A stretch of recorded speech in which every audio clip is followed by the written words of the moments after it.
Hello, we are live. This is the time of the webcast where we're checking to make sure that it's going out in all the appropriate places. My name is Gabe Ripley. I'm here with Fawn, and we are your hosts for the Tattoo Weekly, a show that live streams right now every Tuesday at 11 a.m. through the Reinventing the Tattoo Network. Sometimes we have to fight the computers, so I'm outside doing this from memory. Would like to thank Guy Aitchison and all of the sponsors. That includes World Tattoo Events and the Apprenticeship Diaries podcast. Oh, I know I'm going to forget people. I already am. But let us know how this is working for you in any of the chat rooms. I see the numbers are going up a little bit. We should have guest Whitney Schiller beaming in for an interview. And then one of the topics that we will talk about are tattoo clients going under anesthetics and what that kind of means and some of the different takes on it. But I'm also on the fly, not screen sharing or doing anything. I'm on my iPad at the moment. Like I said, if this is working for you, let us know in the chat rooms. And what else is in the intro? I know I forgot a million things. We beam out nearly every day. I guess it's like 4 days a week. We've got tattooing for drawing for tattooers with James Wisdom at 9 a.m. every Monday, Eastern Standard. 12 noon Eastern on Mondays is drawing. What's Jason Leeser? Skill Building Mondays with Jason Leeser. And let's see, Tuesdays at 11. Hey, that's this show. We have the Tattoo Weekly. And like I said, today we have Whitney Schiller. And then next week, Marvin Moskowitz, the part of the old school family of tattooers from the Bowery in New York, will be beaming in. And so, well, yeah, there we go. How are you doing, Fun? I'm going to lean on you heavily for this show. I'm doing pretty good. I was actually pulling up some references for some things I wanted to talk about later on in the show to kind of like expand on what I talked about a little bit last week. But if Awesome. you were able to screen share, it would be way easier for me, but I'll figure it out. I was all prepared to. My computer is on the fritz. I think like yesterday. I was ready to go out and get the Best Buy financing. Today I have a video. I'm going to show you the video of what my computer was doing. I think I could piece it together. I just push these computers, to their max. And the computer I got a couple of years ago. I assume it's like that with all the equipment, right? The tattoo machines always have engines. Even the rotaries have engines that, you always hear people complaining about in the forums and whatnot. But anyways, sorry about the computer problems. You know what? This is one of my pet peeves too, going throughout the network. Whenever anybody's like, talking about their computer's not working, I'm like, just shut up. No one will know. Yeah. You got a beautiful background. I mean, so one of the things that we've always talked about is the technology demons. Like, as skilled and as versed as we get doing these live events, it's like the technology demons are as much of a character in our shows as we are. So we just kind of gotta roll with them. Absolutely. But yeah, when I was shopping around for this machine that I broadcast off of, I was trying to get like the most powerful but also compact. So finding an i7 that I could easily fit in my backpack that didn't take up much more space than an iPad was a little tricky and not the cheapest. But I also felt like jumping up to an i9 was going to be a lot because I'm not a gamer or anything crazy i9, like that. Is this are these Macs or these PCs? Intel. Intel. HP is what I have. But yeah, the processing speed, I never had to consider that so much when I was when I was shopping for this machine, because usually like when I have a computer, I use it for like the bare minimums of Photoshop, the bare minimum of Clip Studio, and then like surfing the web and like my Chase transactions and things like that. I use it for almost nothing of what it's capable of, but because we're always pushing with this, it's always nice. And like when you and I show up somewhere together, I feel confident that my equipment can always make an awesome instant backup for yours too. So it's well, my computer right now, I think well, again, before I come out to Red Tree for sure, I've had a couple of people ask if we're going to be beaming out the Tattoopreneur conference. And the answer to that is, as soon as anybody's like, yes, I'll drop down the money, then I'll commit to bringing out the equipment, setting it all up. Although I probably will anyways, because I can't help myself no matter what. But it's so nice to just have it. Yeah, when I'm looking I at the little Mac Minis, and there's like the M2, there's like the M2 something, and then the M2 Ultra, and one's 2,000, one's 4,000. I hate buying and again, I guess I can't imagine it being any different. Like, just looking at all the specs and looking at all the numbers, and I've been looking at numbers for 30 years. I have no fucking clue what. It's so crazy. It's the same when we're talking like tattoo equipment and stuff. You've got all of these technical numbers and all of these like features and things, but like you got to think about like what kind of work you do. What are you actually going to be using it for? And then start shopping from there. I think a lot of people get carried away with like the gimmicks and the shiny and the new and the rather than like looking at what they specifically need and then finding the machine to fit their needs. I think a lot of people kind of tend to shop the other way around. And I think it's similar with electronics too. People go like hog wild getting the newest and latest, and then it's still not compatible with whatever equipment they already have. Yeah, one of the drawbacks to going at it yourself without necessarily having a mentor who's like, well, for this style of tattooing that you're interested in, I've seen these things be a success as more like, trial and error. So I mean, I guess it's a faster track to trial and error, but yeah, picking equipment and whatnot. I mean, I guess it could take years to figure out and finally settle on what the right combo is. Yep. And then as you're figuring it out, your style changes and evolves, and then your needs change. So just as soon as you've got it figured out, there's something else that needs to be adjusted or changed, or so it's like an endless cycle. But at the same time, I'm always one of those people that's like, don't fall for every gimmick. Don't like the new thing might not be any better or any different than the old thing. Like, look at it, figure it out. Is it even something you need? Is it a trend? Is it a counterproductive trend? Because there are a lot of those in the industry right now, which is kind of funny. I think we decided that we'll start diving into them. We're not going to do the ink changing with the UV light one this time, though. We're going to be talking about going under anesthetic the clients who are going under anesthetic and having 5 people go after their back at once and whatnot. But we'll talk. I don't know when we're talking about that. I can jump down that rabbit hole. I've got some. I think we've touched on this before, and I've got some incredibly strong opinions on it. But awesome. Yeah. I want to make sure that Whitney could hop on, because quarter after was when she was. So I'll be back in 2 seconds. Okay. Let's see here. While he's doing that, I'm going to try and pull up this other video I was talking about for later. I was talking on one of our breaks yesterday here at the shop with our warehouse manager, and we were just talking about like some of the in-depth like physics of tattooing. And I pulled up some of the conversation with Aaron Williams and Jake Meeks on Fireside. And I was showing her those, the microscopic video that Aaron made where you can actually see each tiny like hole and reservoir made by the needle. And then you can actually watch how the ink is drawn into it. I was trying to find that specific clip to share with everybody, because I think for me, even as a seasoned tattooer, I feel like that kind of changed my understanding of how saturation works and helped me become a little bit more efficient. Seeing, Gabe, could you email me the Zoom link? My phone has. Oh, here we go. I got her. Okay. Apply. Paste.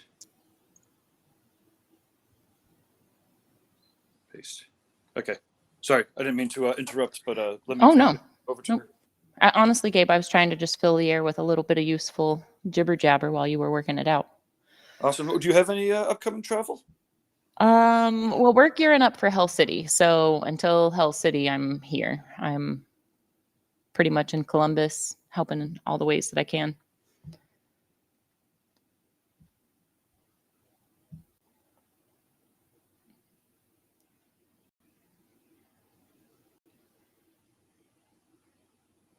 Did I lose you, Gabe?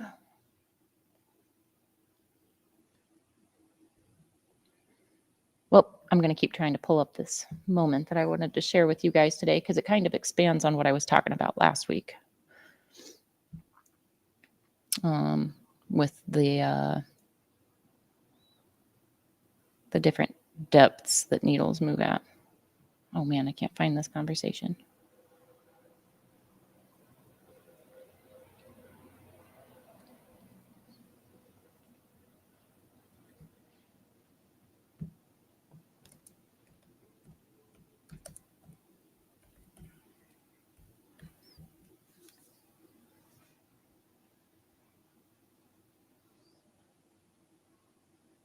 Here we go. I just found it.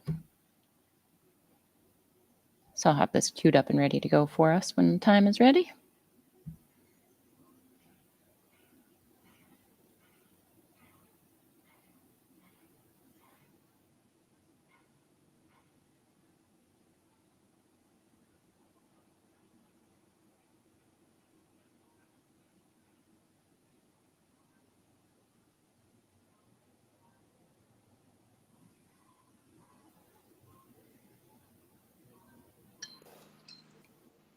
Are you back? Okay.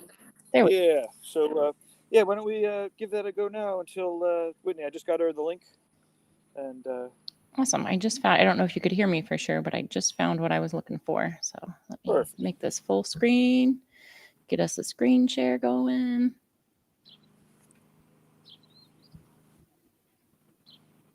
Sorry, I swear one of these days I'll get faster at doing these. No worries. If you're interested in being the production intern, Reinventing the Tattoo is looking for an intern that can turn into a part-time job. Where's Kyle? He's tattooing, right? Yeah, he seems like I haven't talked to Kyle in several weeks now, but he seems like he's doing really good. I'm definitely following his progress on Instagram. If you guys want to see the stuff that he's been working on, his Instagram is Skies Afire, like a blaze, you know, a fire. Skies Afire. Yeah, it's fun that it was amazing to watch his progression from starting to draw to getting better to moving across country and going through the whole reinventing program. And guy did weekly critiques with him for I don't know, it might have been 6 months up to a year. And so we have videos somewhere of Guy doing a weekly critique with Kyle with his assignments and whatnot. So yeah, we got to find that. That's somewhere. I'm just going to share my whole screen and then bounce over here. Is that working? You got my screen share going? Oh, let me. Yep, I think I need to click here. Oh, there we go. There's our endless. Here we go. Here's what I wanted to share with you guys. So last week we were talking about the different stroke lengths and what the different cams of the machines, like how they affected the way the machine actually pushes ink into the skin. And one of the things that I mentioned was the suction that is created in the holes left behind by the needle. Like the needle is going to deposit some ink with each stroke, but then as you continue working that, or as you continue moving, the subsequent strokes after that, those holes through suction draw more ink down into each hole. And Aaron Williams, he is a fantastic nerd, but he makes the Tatcom power supplies, and they're incredibly intelligent power supplies. And he can go all the way down the rabbit hole about what makes them so special. But when you see this slow motion and like macro, you can see the actual like physics of how the ink is traveling into and like along with the needle as it moves. I wonder if I could get the sound on this. Yeah, his interviews are great. To your point, the level of detail that he could nerd out on. I'm a pretty geeky guy, and I could follow a lot of science and a lot of computery stuff. But when you get down into like the circuitry, and the power and it gets pretty awesome. And I think people should definitely listen to his interviews to see how his power supplies are operating. Yeah, right now I can only get the sound to bounce to the TV behind me. It's not running through my actual PA here to bounce to you guys. But what he's explaining right now is that as this needle moves, it's moving consistently, but the ink is only drawn partially as deep as the needle actually penetrates, and you can see it, and you can see like the elasticity in the skin. But the thing that's really important to take note of is look at how little that mark is. Like, look how short it is. And then as the needle continues to move, that opening that has been made will actually draw more ink into it as the needle is continuing to move forward. You can actually watch each one of these marks grow like 4 or 5 strokes after the initial penetration has been made. And like I said, this really blew my mind when this was initially introduced to me, because it hadn't occurred to me that, like, not only is the needle depositing those ink particles, but that vacuum that is created in all of the subsequent holes that's actually pulling more ink material into each little hole. But I think this, like I said, it kind of changed my understanding to how saturation works and why it's so important to be like slow and thorough and move your machine in slow, tight motions, so that when you're in those tight motions, all of these previous punctures are pulling more pigment into them, and therefore that means fewer passes with the needle. You're actually letting the physics of tattooing work with you instead of against you. So as we were talking about like different stroke length last week and how much ink is deposited, I think it's really important to understand that there's a whole nother thing that's going on as we're saturating. You've got the needle pushing the ink in, and then as you're moving, that little tiny puddle of ink that sits there right along with the needle, like that bead of ink that moves along with you as you shade or as you line, that bead of ink is continuing to deposit ink behind the needle because of the suction formed by every hole. So a nerdy little thing that if it wasn't for Aaron, I don't think I would be aware of how specifically that function of tattooing works. But I just wanted to share it with you guys and see if maybe you wanted to nerd out as much as I do about it. Oh yeah, There we go. Obviously the tattooers in the audience have to, or in the comments, get to post up their thoughts. One of the, what I was getting out of those interviews, and again as a computery kind of a guy, one of the, and you could correct me if I'm wrong, but one of the things that he was tackling was running, it seems like the power supply is sending out the power in a manner. I'm not going to try to use a few technical terms to stay accurate, it's variable, so that the amount of points in the skin, right, like the rotations per second, or the holes per second, are going to stay the same, whether when it's in the skin or out of the skin, but not necessarily in the same way that the regardless of the rotary system, it's the power that fluctuates to keep One of the things that I took away from the way that he explains it is he is, instead of being concerned with how many volts a machine is running at, that's just kind of like, it's just kind of like a number that we use. That's different for, like, a machine is going to work differently at 7 volts. Like a Bishop machine might run at a different speed at 7 volts than a Cheyenne machine, for instance. Like, even though the voltage going into the machine is the same, it doesn't necessarily mean that that motor speed is the same. right. Which means that that penetration speed could be different, which also means that the strength could be different, even though they're both at 7 volts. So one Right. of the things that So that Aaron question gets of like, really, what do you run your machine at is yeah, almost, well, it depends on what it, machine you're doing. And yeah, it's a number that, like, for each of us that are familiar with our machine, like, I might be like, oh yeah, I'm running at 5.3 or 6.2 right now. But what does that really mean? Because the person that asked probably isn't using the same machine that I am. They're not using the same setup as I am. Are they working color or black and gray? Because that makes a difference in how it works and the function and all the things. But one of the things that I think is really cool about the way that Aaron breaks it down and explains it is he starts talking about hertz. And when you're talking about hertz rather than volts, we're actually talking about the wavelength of energy that's coming out of these machines. yeah, And those wavelengths, if we're talking the wavelength of energy, we can also compare that to the wavelength that the needle is traveling in, if that makes sense. So his power supplies are designed to, if you're tattooing like crazy and you're in an area of the skin where like it's tougher, like the back, where there's a lot of skin that like pushes back with a lot of strength. So your machine has to be a little bit punchier or it runs slower, and it gets the motor in the machine will get hotter. If you're working with a power supply, those are the sessions that you're more likely to fry the power supply because you've got the resistance of the skin pushing back.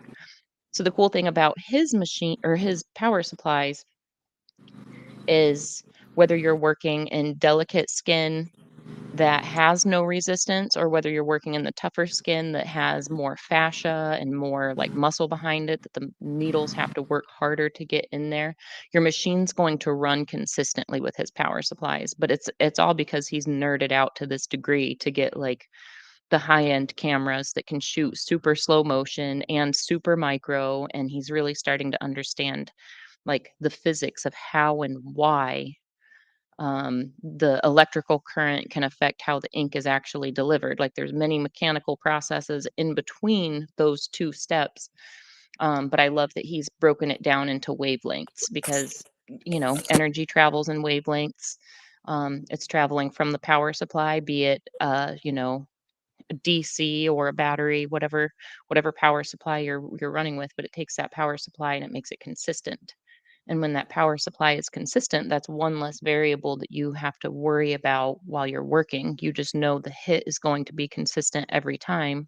You know that the ink is going to be delivered consistently every time, whether it's tough, meaty, fascia skin or soft, delicate, like collarbone skin. Like it's all going to be delivered very consistently. So I think that's why it's really important to understand the differences between the cams that we're working with and like how how far that needle is traveling to deliver the amount of ink, but also like if you start understanding the energy and the wavelengths that go into it, you can start really understanding like, yes, I'm traumatizing the skin and that's a given, but you can start understanding how to do it very efficiently and cause minimal trauma and get things accomplished in the minimal amount of time and the minimal amount of passes because you're actually working like efficiently with each stroke and each tool is doing what it's intended to do. So like these things are not intended to be gimmicks to get you to go out and like buy different things, but I want you to understand why to buy something new or why not to buy something new or why like maybe you've been like struggling with saturation your whole career, you can't get it as smooth as you would like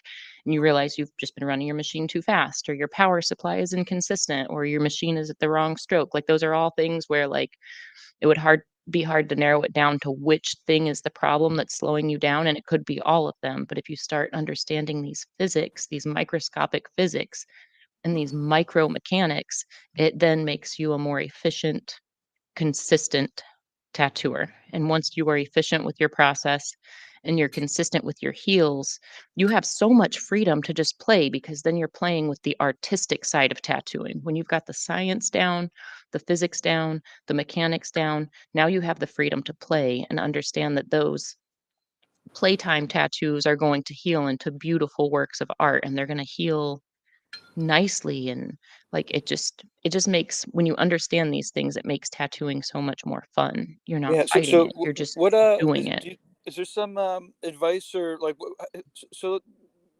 what if let's present a case of one of the listeners who's a tattooer who's not necessarily around any wicked knowledgeable tattooers about machines, right? Or so they're actively tattooing a couple of years or whatever, doing a fine Mhm. job.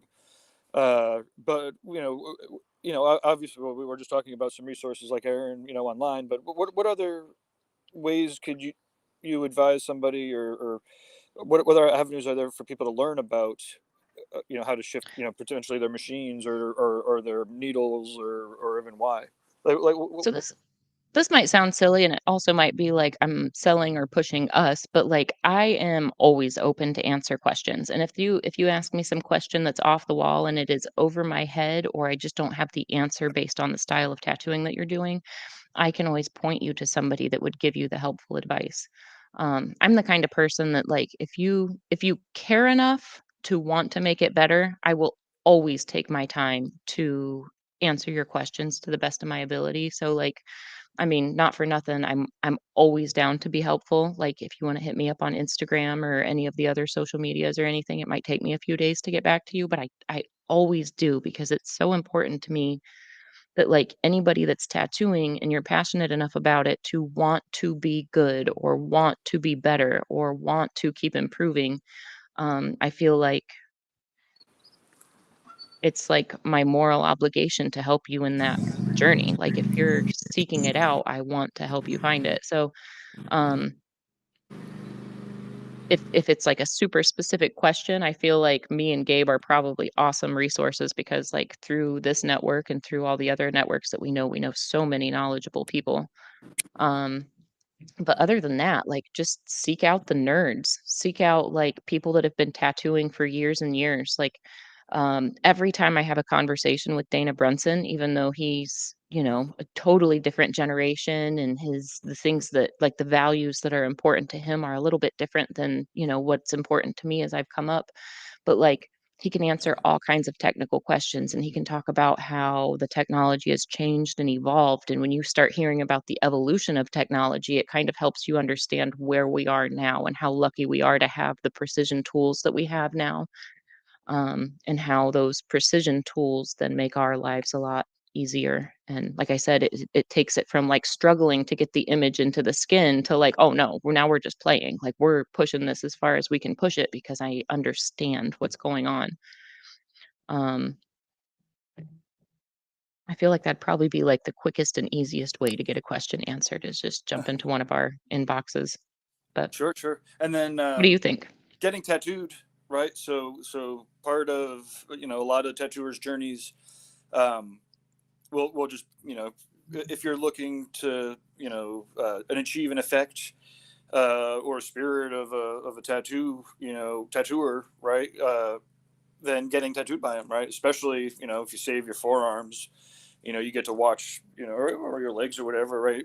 But I'm sure that you were learning from your back too. I don't know if you had like mirrors set up or whatever.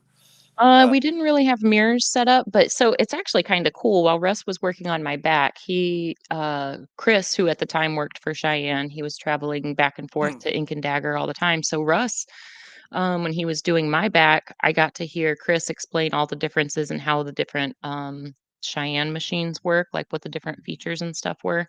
So my whole back, I believe the whole project was done with a prototype Soul Nova Unlimited. Oh, awesome. Uh, and then it was also, the prototype craft needles that he was using at the time. So it was like a prototype machine and prototype needles.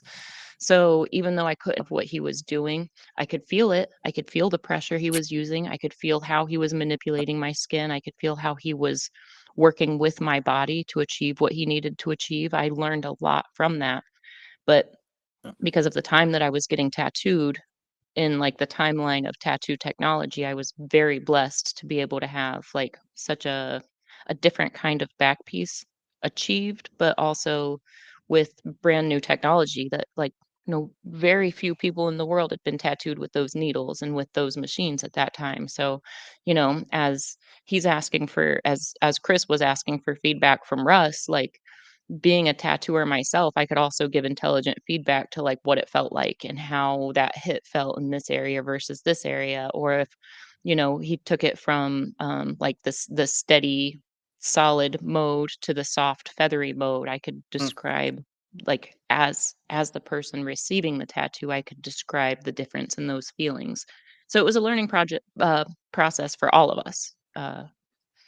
But it was a little different when Tofi came and worked on me because Tofi's like a madman. So I got to see like Russ sweat a bit because, he works so differently than Tofi. He's very tight and controlled, and Tofi's just all over and like saturated, get it in there. Like uh, the needle marks make it more interesting, like all those things. So um it is crazy and wonderful how much you can learn from getting worked on.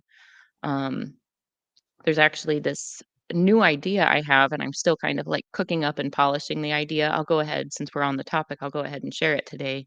But in the near future, I'll have some like videos and stuff. But what I would like to start doing is kind of like marketing myself to tattooers who would like to learn like a specific skill or a specific style, or if you have a specific question, I'd like to sit down and like first have a conversation with you about what you would like to learn, like what are the things that you want to get better at over the next, let's say, 2 years. Hmm. Okay, and then from there, we'll build a tattoo for you. So, we'll have an additional consultation to build a tattoo idea where I can teach you all of these things that you want to learn. Uh-huh. So I feel like it would be a really cool, like, 1 to 2 day deal or larger projects I would be welcome to, but where I could record the whole tattoo process. And then as I'm working, I'll talk about like what needle I'm using, what machine I'm using, what ink I'm using, what drawing techniques I'm using, what saturation techniques I'm using, what this is going to Sure. do for the heel, you know what I mean? So it'll be Yeah. very, instead of like a seminar, it would be like a very one-off educational experience where you can ask me any question. And the whole point of this tattoo is for me to teach you anything you want to learn through this tattoo. So, I mean, the majority of my work, if you go to my Instagram now, is all like super bright, colorful landscapes or surreal or like crazy space stuff. But in reality, when I started tattooing, I wanted to be like Bob Tyrell. I Uh-huh. wanted to be like Tom Renshaw. I grew up in Michigan, so those were the two names that I was Black and gray all most day. familiar with and followed all the time. So I guess what I'm getting at is I feel like I'm confidently well versed in everything from black work, fine line work, black and gray realism, surrealism, like all of these different specific styles that I have concentrated in for periods of time. Like I've learned a lot of tricks from a lot of different artists and I want to just start passing them on. So that's kind of the new idea I'm working on is instead of just selling tattoos or selling tattoo sessions, I want to start specifically marketing a portion of my time to other tattooers to help make you better. Like instead of saying I'm going to do a seminar and teach 20 people at once, I'd rather do one weekend or 1 2 day thing and we go through Hmm. the whole process of like how we build our consultations, like how do we even talk to our client to get these ideas and stories out of them, and then from there how do we mock up that idea, and then from that mock up how do we take that mock up to a tattoo and all the different ways we could do that. And you're role um modeling that with them. Basically, yeah. Yep, Yeah. yep, we go through the Awesome. whole process of all of it. But I just feel like it'll be a different way to just share huge amounts of knowledge with people, and then the idea of recording it, then whoever I work on has the entire day broken down in like 1 or 2 hour segments. So like because it's so much knowledge, I know you're not going to absorb it all as I'm speaking and as you're in pain and as you're in agony, but you can go back and rewatch it over and over and over again. Hmm. I mean, and then And you can then see how it healed, right? You look at yep, the video and then look at your arm or your yep, leg. and then on top of that, I think that will springboard like a Patreon or some other kind of subscription so that then if anybody else wants to be a part of these lessons or learn from these tailored lessons for another artist, they could be available. So Yeah. it's an idea Get that's tattooed. still like You could keep it the ripening, but tattooed club. So, yeah. if you're one of the artists that got tattooed and did this, then you could, you get to watch the replays or the live streams or the other ones, maybe. Or, well, you've already been working on it. Yep. That's awesome. That's a great idea. Yep, so that's the idea that I've been ripening up, and I you guys remember Lauren, I think she's gonna start helping me broadcast and stream those specific ideas. Awesome. Her buddy Adam offered to kind of Mm. help with editing when I need it because I am very slow and very horrible at video editing. So, It's, yeah.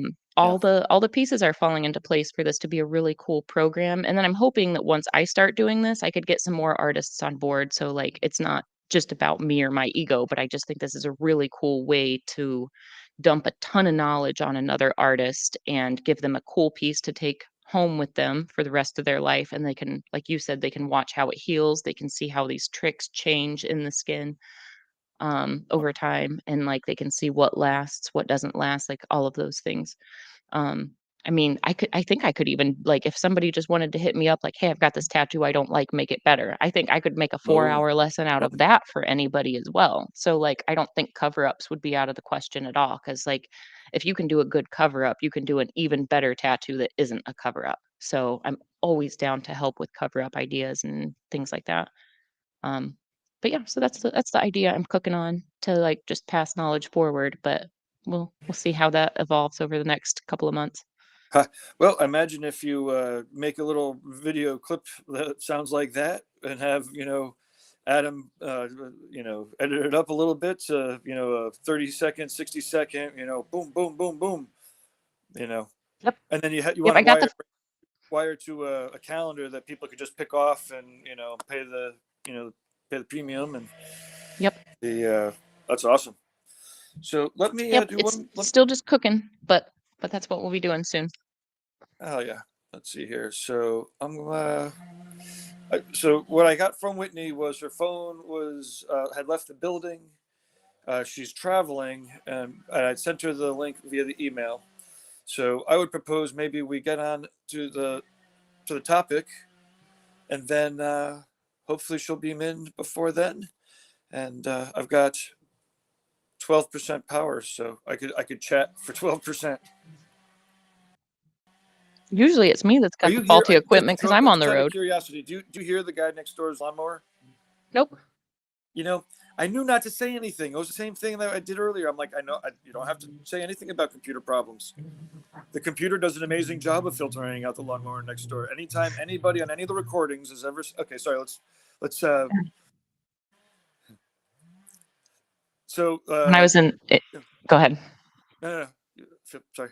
So, when I was in Detroit, I got roped into helping with some of the APT projects that were going on, and we took some recordings and things like that, and it's the first time I had met Ben Shaw in person, so we're sitting there and Uh-huh. we're talking, and he's like, there was a in the booth immediately right next to him was somebody working with a coil machine all weekend, like nonstop coil machine, and it was fine, no problem. Uh-huh. But Ben's like, "I don't know how we're gonna get good sound with this. It's gonna be like," he'd done some tests on his cell phone, and his cell phone was picking up the machine, and I was like, "Oh, no, it's not gonna be a problem at all." He's like, What do you like, are we just gonna edit it out?" I was like, "No, like, these are stage mics. They only pick up a 18-inch bubble. Like, anything outside of that bubble, unless Mm-hmm. it's incredibly loud, it's not gonna pick it up." So our sound was wonderful all weekend, and it Awesome. was the thing that I think Ben was worried about the most was how are we gonna get good crisp sound when we're talking to, like, Tramp about the Sure. history of the Detroit show and tattooing and It's Yep. in the So, background. it kinda goes back to, like, what are you gonna be using the equipment for? And then find the thing to fit your needs. So, are we singing? Am I playing out? Am I a band? No, but that's the perfect mic for what we need if we're gonna be Mm-hmm. working in loud convention floors and recording sound in loud, busy, congested areas, and the sound is always wonderful, but it's a matter of just finding the right tool for the job, you know? Sure, and if you're just really using the last tool that the guy, the person before you was using, for whatever reason, isn't necessarily the best, But Mhm. again, trying to, get out and explore and find it's also not trivial. There's a lot, a bunch of different types of machines, and presumably you're adjusting your hand, motions and techniques to some of those machines because they have fixed behaviors, and Mhm. but that's nuts. But well, speaking of machines and different types of machines, the topic that we teased out was um, the new trend, the new I don't know, is it a sea change? Is it going to stick around? There's folks who have been getting put under anesthesia, full Mm. on, and then getting large amounts of work done by sometimes 4 or 5 artists. And it was funny because I've been watching a lot of the new, just a lot of the stuff that's changing really quick, and trying to figure out some of the opinions and watching opinions. And so but you were like, I got opinions about that, so I'm interested. And I might play devil's advocate just a little bit, maybe not though, we'll see, because Okay. Well, I know here's my we're all opinion collectors, about so it. let's hear it. Yeah. As a collector myself, I have experimented with different prenums and different things that have different numbing agents in them. Lidocaine usually is typically the safest, but there's other canes that can be in there. Hmm. Um, But one time, back to like the story of my back piece, one time I wasn't sure where Russ was working and I was on my way down to Georgia. I had my appointment that morning and I was like maybe an hour and a half away from his shop. So I stopped at a rest stop and I like saturated my whole area with the prenum. Like that was too much. Like maybe half a back or a quarter of a back at a time, but doing my whole back was too much. And did I have any adverse effects? Not really, but for the entire day, like I could feel how fluttery my heart was. Like the whole Oh, day, okay. I just felt like I had stood up too fast. Like I was just slightly like I don't want to say wobbly, but you know what it is when you go from like kneeling, like let's say you tie your shoe and then you pop up real quick and you're Mm-hmm. just like, whoa. It was like that all day, plus like the flutter of my heart. So did I have any like major palpitations? Did I have anything scary? Did I have anything like that? No, but it was enough to know that my body was affected and Still it was intense. enough to know that there is a limit. So that being said, I am an advocate of using certain prenums. I'm an advocate of using them appropriately. I'm an advocate of using them in small areas at once and then moving on to another area, not a whole limb anymore, just because I learned the hard way. Yeah. Now, when we're talking about people being put under anesthesia, I just wanna rewind and talk about any medical procedure that you have done. Like, any medical procedure, whether it's dental, whether it's a surgery, whether it's any kind of treatment that you need to be put under, or any kind of surgery that you need to be put under. Gabe, what is the most dangerous part of that procedure? Well, the dangerous part. I don't know the most The waking up. anesthesia. Hopefully, waking up. Right. Yeah, the Yeah. anesthesia itself is the Because most dangerous part of any procedure. I mean, okay, this might be a little weird to bring up, but look at Kanye West's mom. She went in for a breast reduction and she did not wake up from the anesthesia. horrible. So, we're not even talking about tattooing yet. We're talking about the medical industry where you've got all Just the money in the straight up. world and the best of the best, and she still didn't wake up. Yep. Do you hear where I'm going with this? Oh yeah, yeah. Sure. Michael Jackson So got off by a doctor, right? Like, my fear is that this trend is going to continue until somebody dies, and I don't wanna see anybody die from getting tattooed. Like, it's such a superficial pain. It is painful, it does take a lot out of you, but, like, not to be one of those people that's like, "Oh, you gotta earn it," but, like, there's a whole 'nother layer to being a tattoo collector, and that whole other layer is kind of what unites us into a tribe. We've all gone through this initiation that we didn't even necessarily realize we were going through. You know what I mean? Like we've all right. Oh sat yeah. there like pieces of meat. We all had to sit there and let somebody work on us, even though we wanted to get up off that table and walk out of the Run the room. fuck away. Most of us that have large work, we've all sat longer than our body wanted to tolerate, and we still did it, and we still lived, and we were still okay the next day. You know what I mean? You just walk away feeling sunburnt. My fear is that people are in such a hurry to get something that's going to last the rest of their lives, and they're so afraid of the pain that they're literally putting their lives in danger. And that just doesn't seem like a equitable risk to me. Well, but therein lies like but you can't really stop people from being you know dumb, right? There's the Darwin Awards every year for a reason, right? Like Yeah, yeah. no, I get you I'm there. just It's, afraid it's definitely somebody's not going to wake up and it's it's rough, going to be but bad. you know, and I guess it's probably the same thing with plastic surgery, right? Or some of the plastic surgeries. Yeah, it's pretty heavy. To your point, that there's heavy insurances because to your point, and I'm sure there's other risks too with anesthesia. Mhm. And if it's only 1 in 10,000 or 1 in 100,000, to your point, 100,000 people do it, and then there's a death. I Yep. used to kind of haphazardly joke, because I run events, and it would be like, we haven't really run a popular event until it's been so big, that someone dies at, and then it's sick humor, or whatever. But then I almost watched somebody check out at an event, and I was like, I don't want that ever. That's not, there's no, that's definitely not if you can stop somebody from being entered into the Darwin Awards, in our neck of the woods, we should try to stop that for sure. But people have the right, so like if and it's like people with a load of dough, kind of have the right to Mhm. spend a load of dough to, to risk their lives, I guess, to, they don't It get the just same goes back to experience. the ethics, Like, though. it's not the same experience. There's no question that, like, Mhm. you get put out, you wake up with a back piece, you have, almost no interaction with the tattooers. You lost, you know, and again, I think this might go back to the, the tattoo as fashion statement, now is bigger, right? Like, so the tattoo as fashion statement, uh, the easy way to get a fashionable tattoo, was not to get a full back piece because there was no easy way to do it. Now, there's an easy way to do it. So it's, so maybe in my mind, it's like just a really, it's an extension of, fashion tattoos, which, I can't really criticize too much, although I get it. This part's good while you're calling them fashion tattoos, this part of my opinion is going to probably crack you up a little bit, but, like, anytime I see one of these situations where it's like, "Oh, you just got put out and you had 5 artists work on you and you got your teeth done at the same time. Huh, let's zoom in close and look at all of these tattoos that were rushed and done in 8 hours," and then you look and they're just rushed. Like, "Oh, Yeah. cool. You Yeah. risked your life for mediocre work. Cool. Sure. Cool, rapper. Cool, actor.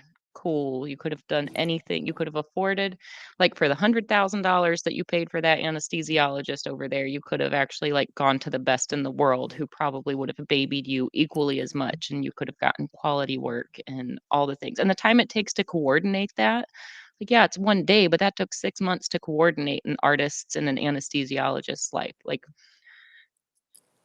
I don't know. It just Yeah, seems it's a silly different to me. culture, right? Like, the, so for me, part of what I, part of what I would love to see in some ways, or at least part of the tattoo world, it's coming clearly, at least these days, from, a service industry, work for hire, right? But, like, I'm all for, like, shitting in the middle of a room and, charging a $500,000 and calling it art or whatever, right? If that artist could get away with it, that's way better than, that money going towards bombs or whatever, right? So, for, if when and if there's ways for tattooers to kind of transcend, client walks in, do tattoo on them, walk out, which I love. Obviously I love. That's amazing, and that's the heart of tattooing. But, like, if there's people who are like, I'm gonna, only do one tattoo next year, it's $100,000, because I'm an artist, and that's, some artists, they don't charge on the time, they're charging on the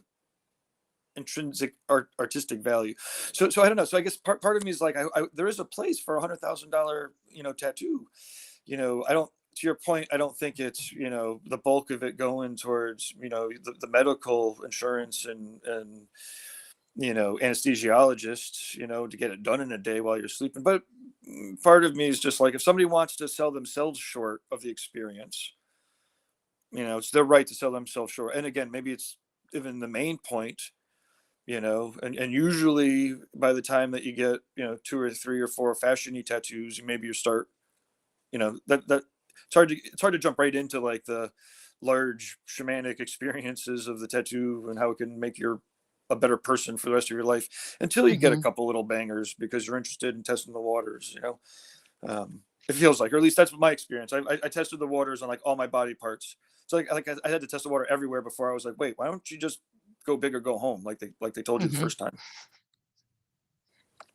I don't know. I definitely feel like, do people have the right to go under anesthesia? Absolutely. Like, I'm not gonna say nobody has the right to do that. I understand that, like, it's a licensed anesthesiologist in the room. They've gone through years and years of school. They're monitoring your heart rate closely. They're doing all the things. Like, I understand that.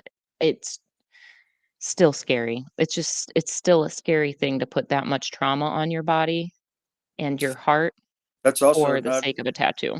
yeah, that's not insignificant to think about or talk about, right? Like, if you're going five artists on your back, Mhm. one of the reasons why the body passes out from pain is because it's like, hey, that's probably about where the limit should be, right? Yeah, Now, shock like, has a purpose.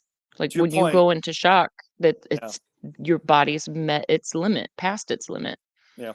And you've talked about that, right? Like, if you're doing multiple days in a row, you're, not often, but sometimes you're teetering on that brink of shock. Mhm. I'm sure that, in the last 25 years, it was at least once, or probably just once, I could kind of remember where I'm like, I don't know, this might be what shock feels like, you know. I encountered it with my client yesterday. She's Mhm. a client. Her name's Bobby Joe. I've been working on her for probably over 10 years. We've got a lot of Oh, wow. time together, and we've had multiple hour sessions. But yesterday we were working on like the back of the knee and like the inner thigh area, and I mean, we got here at 1, probably started tattooing by 1:30, and it was like 9 o'clock, and she's kind of like shaky. Like every time I touch her, she's shaking. And Mhm. I've been working on her long enough that I'm familiar with her body. I'm familiar with how her body is going to communicate while I'm working. And I was like, I'm just going to commit this last little area and we're going to wrap it up for the night because I don't want to push you all the way into shock. And we're starting to get some shock symptoms. And she was like, okay, cool." And she's never one to tap out. She will like, if I would have said, "Let's keep going," she would have laid there Oh, and we would have kept going, but her body was telling me, not her mouth. She was willing to keep going, but her body was telling me oh, that we were there. So that's where, like, ethically, I can't even though my back can handle it, even though my client wants to keep going, it's like, "I'm gonna see you again in 3 weeks. Like, we'll just pick up either in yeah. another spot or right here. It's no problem." But that's one of those, like, ethically, I charge by the day. I'm not charging by the hour anyways. So, like, once we've agreed upon a price for the day, we just kinda work towards a goal, or I work until my client hates my life. Um, but yesterday, we got to the point where her body was saying, "No, this is enough. I'm done." And I have to ethically listen to that. I can't keep pushing further. Like, sometimes we'll get to a point where we get a little bit of those symptoms and we can, like, have a meal. We can do, like, sugary candy, carbo load, Sure. those kind of things, fruit, orange juice, bring somebody's Yeah. blood sugar up, give them a little bit more energy, and we Like, can get another hour. But we had sure. already done that. We had already had our dinner break, and we had already, like, exhausted our round 2 already. So, um, I feel like if you're doing that and somebody's out and their body can't communicate back to you, you don't have that boundary of when this is enough trauma versus like, all right, this is going Yeah. to really compromise the body. And when you compromise the body too much, you've got like infections to worry about. You've got like the lymph nodes can only take so much as they're like working to filter out like not only the ink and stuff that we're putting into the skin, but now you've got the anesthesia that the lymphatic system has to filter out too. So the lymphatic system is working twice as hard as a regular tattoo when somebody's put under. And then you've got the fact that when the body comes back, it's not only recovering from the anesthesia, it's not only recovering from the actual trauma that's happened, but now you've got all of these open wounds and your body needs to rush all the white blood cells to it and it needs to start making more white blood cells to continue healing it, but you've already exhausted it. So They've what got the should take vitamin 3 or pushes 4 though. days is gonna take It's longer. it's only $2,000 to get an IV of a vitamin push. Do that once a day. Yeah, but that's not gonna help your lymph nodes filter all the Yeah. toxins and Sure. medicine Sure. out of your blood any quicker. And then Yeah. what's your liver going through after throwing all of those, I mean, because we talk about, like, we talk about lidocaine, we talk about anesthesia, but there's all of these other carriers and stuff that have to carry that medicine into the body. And, I'm sure there's probably, like, antibiotics taken either before or after, and, like, yes, antibiotics are helpful, but it's all things that your lymphatic system needs to filter, and I don't know. I've just they call it tattoo flu, where when you've been tattooed for a couple of Sure. days where your body is just ill and Yeah. depleted, and I feel like when you overdo it with anesthesia, you're gonna stretch out that tattoo flu. Like, even if you are taking painkillers, and I think the people that would sign up for anesthesia are probably taking Yeah. high-end, powerful painkillers afterwards, so that's more poisons that you're putting into your body that your liver then has to filter out and your lymphatic system has to filter out, and it just seems like to save a little bit of pain, you're sacrificing an awful lot and you're really putting your body through more than it's worth. Like, deal with that superficial pain, get through it, and the next day it's fine and your body can recover because your body knows what happened to it. And then repeat every 4 weeks or every 4 to 6 weeks for a year, right? Like, I Mm, mean, the reason why, one of the reasons why they're they're often doing this. The motivating factor, it feels like, is so that they could get it all done real quick, right? But See, kind of I disagree to with put, that, Gabe, you know, because look at how many shows that we've been to where you see somebody laid out and they've got 4 people working on them and they're conscious the whole time. They're just sitting there true, grinning and bearing it. yeah, you Like, if can, you wanna get it if the point of this is getting it done all at once, then be a man and get it done all at once, but, like, yeah, be a man about it. Like, sure, girls too, be a man about it. Like, there's no crying in baseball. If you wanna play the game, you gotta get the bumps and bruises, you know? There's no crying in there is crying in tattoos. I've cried getting tattooed. yeah, yeah. You've cried getting But- tattooed, I'm sure. Oh, But, like, one of the you lessons gotta go for me through is it. like, is it one of the fundamental lessons that tattooing has taught me is that it takes a long period of discomfort to get to the pretty thing. And Mhm. sometimes, like, when you're going for like a bodysuit, it's a fucking lifetime of discomfort to get to a pretty thing that you hope to complete before you fucking check out, right? And Yep. to take that away, and again, for me, absolutely, like that would defeat the whole purpose. Like, if I could just go under and have my bodysuit finished by my favorite artists, because I'm a millionaire and I could afford to, afford it.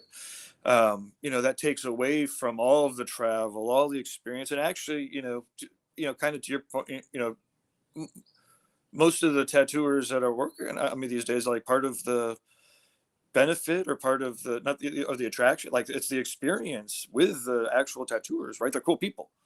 Mhm. They have great thoughts, and it's a pleasure. It's more than a pleasure. It's amazing to be around them, and so, like, to go and check out, while they're working on you, like, like I said, for me, it's like, I don't know. I guess I can't really have too much of an opinion. If somebody wants to spend a lot of money to check out while tattooers have no connection to them, to your point, there's a health effect, right? The Mhm. I'm not libertarian, by any stretch of the imagination, but I could hear that voice in me being like, "Ah, someone's going to be dumb. Fucking let them be dumb. Let them Yep. spend a lot of money." I don't know if, like, I've already seen or heard, there's anesthesiologists, not to extend it, but, like, anesthesiologists will be like, "Wait, in LA they're charging 100 grand for that shit. I'm only 5,000 a day. I'm only 10,000 a day, right?" Mhm. Now all of a sudden there's 100 more anesthesiologists that are like, "I'll put people under for fucking, I'm not in LA, I'm in Cleveland or wherever the fuck, right?" And yeah, I know. So I don't know. Yeah, it's weird, and it's definitely not like, there are serious consequences, and I'm sure that we both know people through the course of the last couple of decades who will take, not necessarily tattooing, but other body modifications, that are more prone to be, when you're splitting stuff in half or cutting shit off or whatever, there's people that have passed on because they're not because of the seriousness, of how we're doing these things, of what's happening, and Yep. kind of, even if it's just 1 in 100,000, right? Again, part of it's like, or 1 in 75 or whatever it is, or 100, eventually there's 100,000, 200,000, 300,000 people, 1 million people, and now all of a sudden we have, some issues, and Yeah. the real It people. just It just doesn't seem like an equitable risk to me, but, I mean, do people have a right to do it? Absolutely. Go gung ho, but it's just like with any other elective procedure. Do you have a right to modify your body? Do you have a right to do these things? Absolutely. I Yeah. understand that, like, all the waivers are in place, the consent forms, the liability, like, all of that I understand is in place. I know that these things are being done because it's so publicly done. They're being done legally and safely and all the Most things. For the I'm most not part, knocking but the process at all. It's just yeah. So, it's so one of just real those, quick, for like, me, legal doesn't an mean elective safe, risk. right? Correct, correct. So who knows? Like, just because somebody's got a license, again, so, like, somebody, the doctor gave Michael Jack, like, like, how much more money could you possibly have, and how much more incentive could that doctor have to keep people alive, right? And Mhm. to your point, if it's if the millionaires and trillionaires and bazillionaires can lose out to this kind of stuff, I think it was. Oh, I don't know. I don't want to. Anyways, well, so we are on an hour. Next week we have Marvin Moskowitz is our guest. One of the other new topics that we could chat about, and I don't know if Marvin would be the perfect guy to bring in on it, or maybe we save it for the next one. But there is the robots that are tattooing on people, and then I don't know if you caught it, but the one in Texas did a collaboration with a live tattooer with Dylan Forte, and so I think it would be fun to, well, let's catch everybody up on kind of what the robots are doing. Talk to you about a little bit, and then maybe we'll invite the robot guys on sometime to chat. Yeah, I'm down to talk about the robot tattooing because, we all have opinions. We all have all have ideas of what should and shouldn't be done, but I feel like there's a side of tattooing that is filled with fine artists and people that are pushing the limits and pushing the boundaries of what's capable with a tattoo. And then there are people that are seeking out, well, basically folk art still. There are people that still collect old, like deliberately traditional flash pieces. There are people that are drawing new traditional flash pieces. So I feel like having like a high tech version of that where it's just like a robot folk art. I don't see a problem in like getting small trinket tattoos that were done by a robot. Like even that might be a cool story to tell for people, but like I don't see the day where like nice back pieces will be done with robots and things like that. Like there's just too many things about like stretching the body that you can't program that into a machine. But for small trinket tattoos where like the machine could stretch the skin and tattoo clearly, if that's the way you want to like if that's the way you want to get tattooed, I feel like there's definitely going to be a market for it and people that might collect just that. That was crazy. I just had like a visceral memory of, it must have been a dream. It couldn't have been too long ago, but it was of being tattooed in a spot where it was obvious that it was like, yeah, the robots can't do this. And I'm pretty not gung ho. I'm pretty, I can't imagine a surgical robot not being capable of it. While injecting the most perfect amount of lidocaine in, because the other needle is the sensor that it's testing out, as it's going in. Again, it might not be cost effective, but there's always some quadrillionaire who's like, I want a bodysuit tomorrow. So fucking, I want one robot to tattoo me and the next one to go through and spray the healing wrap on me and fucking, throw me in the healing tank like Luke Skywalker and Empire Strikes Back. But that'll be Oh man, for if the we had a future. healing tank for tattoos, if there's a nerd out there that wants to come up with an overnight healing tank for tattoos, sign me up. Okay, but then you'll be okay. So you just have to stay awake for the tattoo. Yeah, I think so. You got to be you got to be present for part of it. Well, and again, like I said, for me, the if your tattooer, well, again, there's all sorts of people too, right? Like you could just be a regular plain old tattooer, or an awesome tattooer that doesn't want to have. I don't know. There's all sorts of tattooers and all sorts of clients, and that is kind of the wonderful part. And again, I don't even mean to. If it sounded like I was disparaging fashion tattoos, there's awesome snooty fashion tattoos that are world class, and then there's crappy fashion tattoos, just like there's all sorts of great snooty this and crappy that. Anyways, let's hope that Whitney's in a spot in her travels so she could tune in. But it was a fun conversation, and I do think that I have the naming convention down, so this should be going out to all the podcast stations again, and we'll catch up again in the near future. When's your next? You said Hell City's your next travel. Oh shit! What are the dates on Hell City? 17th through 19th Of May. May 17th to Next 19th. month. Perfect. Next Yep. month, because this is Coming April up quick. now. Whew, okay. Yep. I'm gonna Coming up quick. go prepare.